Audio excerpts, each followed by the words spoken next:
नमस्कार, आप देख रहे हैं धन दौलत और मैं हूं विवेक लॉ। धन दौलत में आज हम बात करेंगे रियल एस्टेट सेक्टर के बारे में। पिछले 2 साल से निवेशकों के लिए यह सेक्टर एक बुरा ख्वाब साबित हुआ है। एंड यूजर्स भी कीमतों में कमी के इंतजार में प्रॉपर्टी की खरीद फरोख्त से किनारा कर चुके हैं। तमाम सर्वे और रिपोर्ट्स लगातार इस ओर इशारा कर रहे हैं कि ओवर सप्लाई से परेशान रियल एस्टेट के हालात जल्द सुधरने वाले नहीं हैं। ऐसे में आपको क्या करना चाहिए, कैसे निवेश रणनीति बनानी चाहिए और क्या एंड यूजर्स को घर खरीदने के लिए अभी और इंतजार करना चाहिए, इन सभी पहलुओं पर देखते हैं यह खास रिपोर्ट।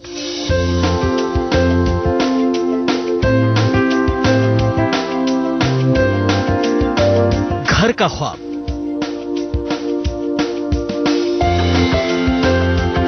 सबसे सुनहरा सपना और एकदम खास एहसास।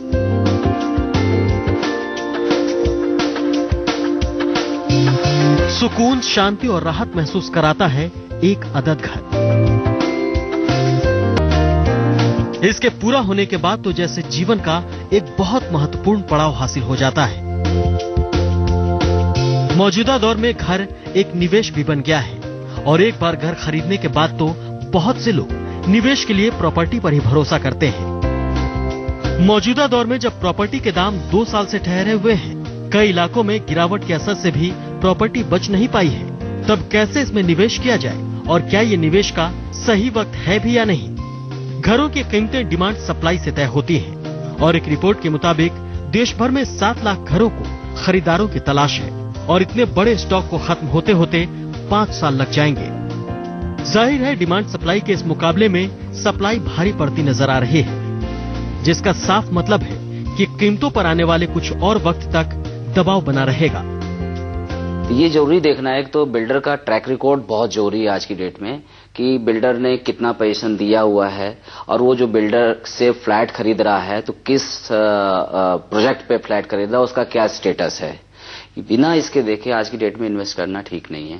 बिल्डर्स को अपने अथॉरिटीज के पे आउट्स भी करने हैं, जो उन्होंने पैसा लगाया हुआ है प्रोजेक्ट्स में उसका उनको रिटर्न भी चाहिए। उस पॉइंट ऑफ व्यू से वो एक आज जो प्राइसेस मिल रहे हैं वो रॉक बॉटम प्राइसेस हैं, एटलीस्ट एनसीआर एरिया में, चाहे वो नोएडा हो, चाहे वो ग्रेटर नोएडा हो, चाहे वो गुड़गांव हो, वहां की मैं बात कर रहा हूँ। इन्वेस्टर को सबसे ज्यादा ये ध्यान में रखना चाहिए कि जो उसका पोर्टफोलियो है उसको एक ही जगह ना लगा के वो अलग अलग सेगमेंट्स में लगाए, जैसे कि रिटेल में, कमर्शियल में और अपना रेजिडेंशियल में, हर जगह इन्वेस्ट करें।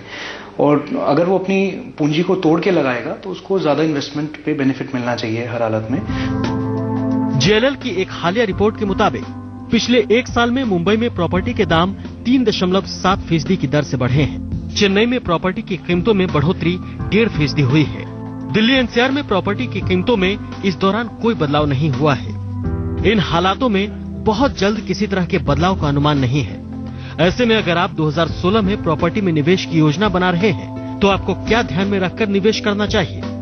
तमाम सरकारी गैर सरकारी योजनाओं का असर 2 साल बाद यानी 2017 तक जरूर रियल एस्टेट सेक्टर को फायदा पहुंचा सकता है और तब मीडियम से लॉन्ग टर्म के लिए निवेश करने वाले फायदा उठा सकते हैं। यानी शॉर्ट टर्म मुनाफे के लिए इस बाजार में आने वालों के लिए यहाँ किसी तरह का मौका नहीं है। हालांकि कमर्शियल मार्केट जरूर सुधार के संकेत दिखा चुका है और नाइट फ्रैंक की एक रिपोर्ट के मुताबिक देश के 6 बड़े शहरों में कमर्शियल रियल एस्टेट के सौदे 4 करोड़ वर्ग फीट के आंकड़े को छू सकते हैं। यानी 2014 के मुकाबले कमर्शियल रियल एस्टेट में ज्यादा बिक्री देखने को मिलेगी। इस तरह के हालात में सबसे ज्यादा मार नए लॉन्च पर पड़ी है। नाइट फ्रैंक के मुताबिक जनवरी-जून 2015 में एनसीआर में महज 11,360 फ्लैट्स ही लॉन्च हुए, यानी 2014 के मुकाबले 68% कम फ्लैट्स की सप्लाई मार्केट में आई है। इसमें भी हरियाणा की अफोर्डेबल हाउसिंग पॉलिसी का हिस्सा 43% रहा है, यानी डेवलपर्स सस्ते घर बनाने और बेचने को मजबूर हैं। बिक्री का हाल भी कुछ इसी तर्ज पर घटता जा रहा है और प्रॉप टाइगर की एक रिपोर्ट के मुताबिक अप्रैल-जून 2015 में फ्लैट्स की बिक्री में 18% कमी हुई है। अनुमानों के मुताबिक दूसरी तिमाही से हालात सुधरने शुरू हो चुके हैं। ऐसे में यह घर खरीदने का अच्छा मौका तो है, लेकिन अभी भी डिस्काउंट्स की भरपूर गुंजाइश इस मार्केट में है और आपकी सौदेबाजी करने की क्षमता पर यह निर्भर करेगा कि आप घर की कीमतों में कितनी रियायत हासिल कर सकते हैं। आदित्य के राणा, दिल्ली, आज तक।